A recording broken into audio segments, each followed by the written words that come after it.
দরজা খুলে দেখি আমার ঠাকুর এসেছে, দরজা খুলে দেখি আমার ঠাকুর এসেছে। স্বপ্নে দেখি ঘরে আমার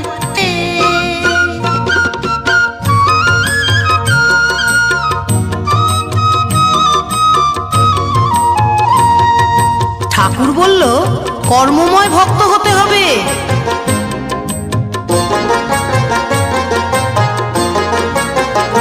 ঠাকুর বলল কর্মময় ভক্ত হতে যে হবে, দীক্ষা নিয়ে ডাকলে আমায় সহজে পাবে। ঠাকুর বলল কর্মময় ভক্ত হতে যে হবে, দীক্ষা নিয়ে ডাকলে আমায় সহজে পাবে। আমার ঘুম ভাঙতেই শুনি নামের